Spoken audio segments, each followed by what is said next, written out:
Graça abundante ao principal dos pecadores, por John Bunyan. Capítulo 3. As primeiras inquietações da alma. Agora você precisa entender que antes disso, eu tinha muito prazer em tocar os sinos da igreja. Mas, ao passo que minha consciência começava a se tornar sensível, pensei que tal prática era nada mais que vaidade e obriguei-me a abandoná-la, ainda que continuasse a desejá-la. Por essa razão, eu ia à igreja, vi o sino sendo tocado, embora eu mesmo não ousasse mais fazê-lo. Eu pensava que isso também não era um comportamento apropriado para alguém religioso. Porém, continuei indo à igreja com o propósito de ouvir o sino. Entretanto, logo comecei a me questionar. E se um dos sinos caísse? Decidi ficar debaixo da viga que cruzava de um lado a outro da torre, pensando que estaria seguro ali. Então pensei que, se o sino caísse enquanto balançava, primeiro ele bateria na parede e depois viria sobre mim, matando-me, mesmo estando sob a viga. Isto fez-me permanecer à porta da torre. Pensava, estou seguro bastante, e se o sino cair, eu posso sair rapidamente para trás dessas paredes mais largas e preservar-me de sua queda. Assim, eu ainda os via tocar o sino, mas não passava da porta da torre. Então pensei, e se a própria torre caísse? Essa ideia, isso poderia ter ocorrido mesmo enquanto eu estava lá e observava, perturbava tanto a minha mente que eu não ousava ficar na porta da torre por muito tempo, mas era forçado a fugir, temendo que a torre caísse na minha cabeça. Outra coisa que me incomodava era o hábito de dançar. Passou-se um ano inteiro antes que conseguisse deixar tal prática. Nessa época, quando eu pensava estar guardando um ou outro mandamento, ou fazia por palavra ou ação qualquer coisa que considerava boa, tinha grande paz em minha consciência e pensava comigo: Deus certamente está satisfeito comigo agora. De fato, para ser sincero, pensava que nenhum homem na Inglaterra podia agradar mais a Deus do que eu. Mas pobre pecador que era. Estava todo esse tempo ignorante a respeito de Jesus Cristo e tentava estabelecer minha própria justiça. Teria perecido nela se Deus, em misericórdia, não tivesse me revelado mais a respeito de meu estado natural.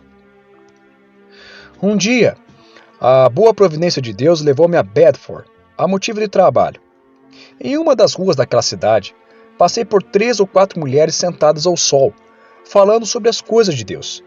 Desejando ouvir aquela discussão, aproximei-me delas para escutar o que estavam dizendo, uma vez que eu, de igual modo, era agora um bom argumentador em assuntos de religião. Mas devo dizer, ouvi, mas não entendi, pois a discussão delas estava muito além do meu alcance. Elas falavam sobre um novo nascimento, a obra de Deus em seus corações e também de como foram convencidas de seu miserável estado de natureza. Falavam a respeito de como Deus havia visitado suas almas com seu amor no Senhor Jesus e das palavras e promessas com as quais elas haviam sido reanimadas, confortadas e fortalecidas contra as tentações do diabo. Ademais, elas discutiam as sugestões e tentações de Satanás em particular e contavam umas às outras a respeito dos meios segundo os quais eram afligidas e como eram sustentadas durante esses ataques. Também falavam da miséria de seus próprios corações e da sua incredulidade, e desprezavam e aborreciam sua justiça própria, como imunda e insuficiente para fazer-lhes qualquer bem. Parecia-me que a alegria de seus corações é a fonte do seu falar.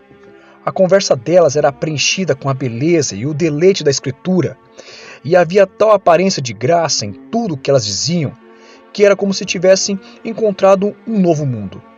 Como se fossem pessoas que vivessem sós e não devessem ser consideradas da mesma maneira que seus vizinhos.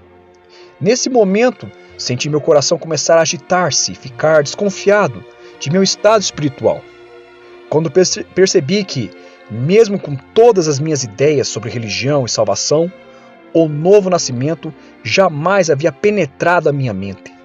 Nem conhecia o conforto e a promessa da palavra, nem o engano e a traição de meu coração corrompido. Eu não dei atenção aos meus pensamentos secretos e nem entendia o que eram tentações satânicas ou como elas poderiam ser irresistidas e vencidas.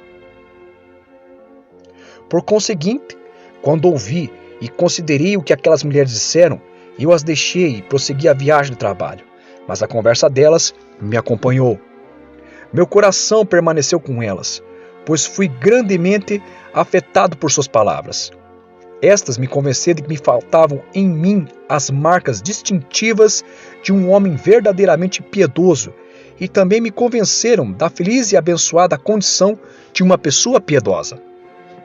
Portanto, buscava frequentemente a companhia daquelas pessoas, pois não conseguia me afastar mais delas. E quanto mais ficava em meio a elas, mais examinava minha condição espiritual. Ainda lembro como encontrei duas coisas dentro de mim, das quais por vezes me maravilhava, especialmente considerando como eu fora, um pouco antes disso, um cego, ignorante, sórdido e ímpio miserável. Uma coisa era a grande suavidade, a ternura de coração que me trouxeram a convicção de que essas pessoas afirmavam por meio da Escritura, e a outra coisa era a minha forte inclinação para uma contínua meditação nestas e nas demais boas coisas que a qualquer hora eu ouvisse ou lesse.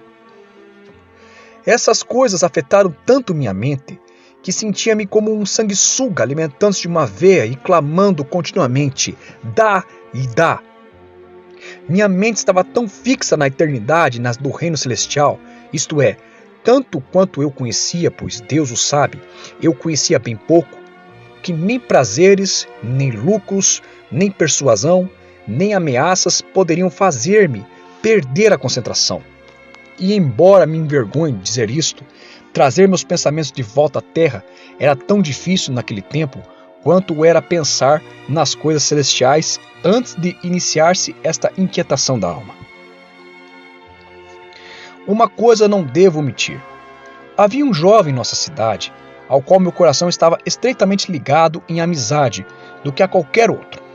Contudo, ele era uma pessoa tão ímpia, em se tratando de blasfemar, insultar e cometer imoralidades, que eu me afastei dele e não busquei mais sua companhia. Aproximadamente 3 meses após ter terminado a amizade, encontrei-o em um certo lugar e perguntei-lhe como estava. Praguejando, como era seu hábito, respondeu-me que estava bem. Mas Harry, eu disse, por que você pragueja e amaldiçoa dessa maneira? O que lhe acontecerá caso morra nessa condição? Irritado, ele me respondeu, o que o diabo faria para encontrar um companheiro se não houvesse alguém como eu?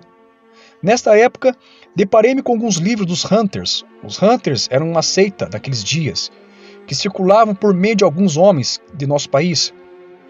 Livros que eram também altamente respeitados por várias pessoas conhecidas que, havia muito tempo, professavam ser religiosas.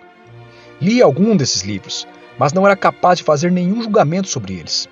Assim, conforme lia e pensava a respeito deles, tornei-me ciente de minha incapacidade para avaliá-los, e me submeteria a uma oração sincera tal como: Senhor, sou tolo e incapaz de distinguir a verdade do erro. Senhor, não me deixes entregue à minha própria cegueira, nem para aprovar, nem para condenar essa doutrina. Se ela provém de ti, não permitas que eu a despreze. Se vem do diabo, não me deixes abraçá-la. Senhor, no tocante a este assunto, entrego minha alma somente a teus pés. Não me deixes ser enganado. Eu te suplico humildemente. Tive um companheiro religioso nesta época, e este era o homem do qual falei anteriormente. Nesse período, ele se tornou um hunter fanático e entregou-se a todas as formas de comportamento vil, especialmente impureza. Ele também negava que existia um Deus ou que existissem anjos ou espíritos e ia de toda a exortação à sobriedade. Quando eu fazia todo esforço para censurar sua impiedade, ele ria ainda mais e alegava que passara por todas as religiões sem descobrir a certa até aquele momento. Também me disse que, em breve, eu veria todos aqueles que fizeram uma profissão religiosa seguir os caminhos dos Hunters. Então, detestando aqueles princípios abomináveis, deixei sua companhia imediatamente e tornei-me tão estranho para ele quanto antes lhe havia sido amigo. Esse homem não foi o único a tentar-me. Estando o meu trabalho no campo, eu me deparava com muitas pessoas anteriormente rigorosas em sua religião, mas que igualmente haviam sido afastadas por esses Hunters.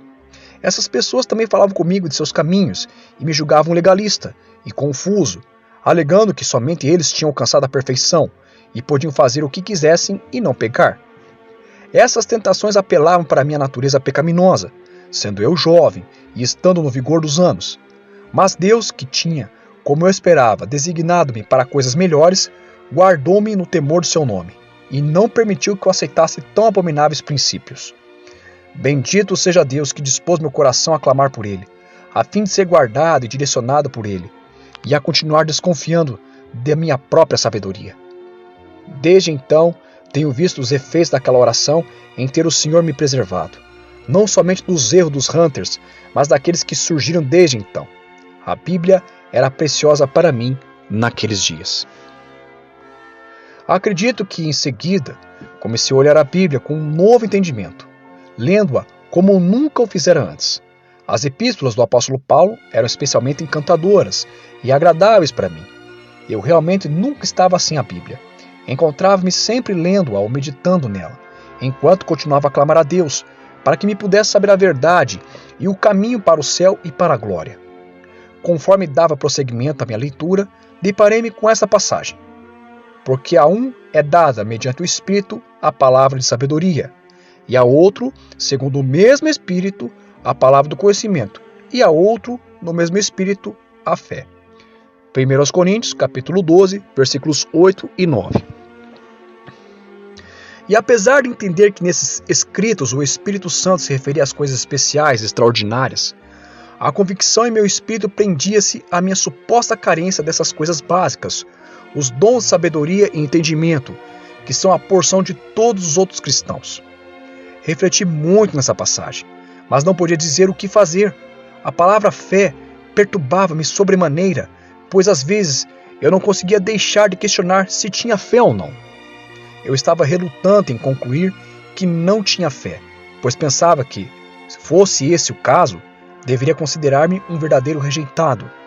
Não, eu disse a mim mesmo, embora esteja convencido de que seja um tolo ignorante e de que me faltam aqueles dons abençoados do conhecimento e do entendimento, os quais outras pessoas têm, ainda concluirei que não sou totalmente incrédulo, mesmo que não saiba o que é fé.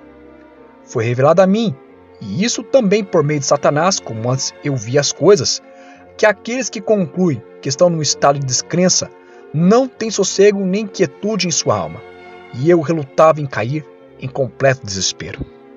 Então, por meio dessa sugestão, fiquei por um tempo temeroso de ver minha falta de fé, mas Deus não me permitiria destruir minha alma dessa maneira. Ele fazia surgir continuamente dentro de mim pensamentos e ideias que se opunham à minha triste e cega conclusão, de tal maneira que não consegui descansar até que estivesse certo de que possuía fé ou não. Estes pensamentos continuavam fluindo em minha mente, mas se realmente lhe faltar a fé, como você pode saber se tem fé? Além disso, tinha por certo que, se não tivesse fé, certamente pereceria para sempre. Embora eu me empenhasse, a princípio, para negligenciar o papel da fé, logo depois considerei o assunto de maneira mais sensata e me submeti à prova, para ver se tinha fé ou não. Mas ai de mim, pobre e miserável que era! Era tão ignorante e desprovido de instrução que eu não sabia como fazê-lo, assim como ignorava como começar e concluir uma obra de arte extraordinária e rara que eu jamais havia visto ou considerado.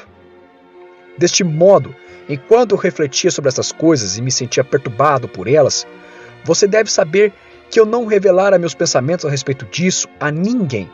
Tinha apenas ouvido e refletido sobre o que os outros diziam. O tentador veio a mim com a ilusão de que não havia maneira de eu saber se tinha fé, exceto pelas tentativas de fazer alguns milagres. E ele incutiu-me textos que pareciam confirmar a ideia, para fortalecer e executar sua tentação. Bem, um dia eu estava entre Elston e Bedford, e me sobreveio de maneira forte a tentação de verificar, por meio de algum milagre, se tinha fé. O milagre específico que eu tentaria realizar consistia em dizer às poças de água que se haviam formado na estrada, dentro das marcas feitas pelas patas do cavalo: secai, e aos lugares secos tornem-se poças. E realmente, eu ia dizê-lo uma vez, Mas no momento em que eu custava para falar, o seguinte pensamento veio à minha mente: primeiro, vá até aquela cerca e ore para que Deus o capacite. Quando terminei de orar, tive uma forte sensação de que, se após orar, tentasse novamente fazê-lo e nada ocorresse, apesar de ter orado a respeito daquilo. Eu teria certeza de que não tinha fé, e sim que estava perdido e rejeitado. De fato, pensei, se este é o caso, não tentarei ainda, mas esperarei um pouco mais. Assim continuei em grande prejuízo, pensando que, se apenas aqueles capazes de operar coisas tão maravilhosas tinham fé, eu não a tinha, nem era provável que um dia viesse a tê-la. Consequentemente, eu oscilava entre o diabo e a minha própria ignorância, e às vezes ficava tão perplexo que não sabia o que fazer.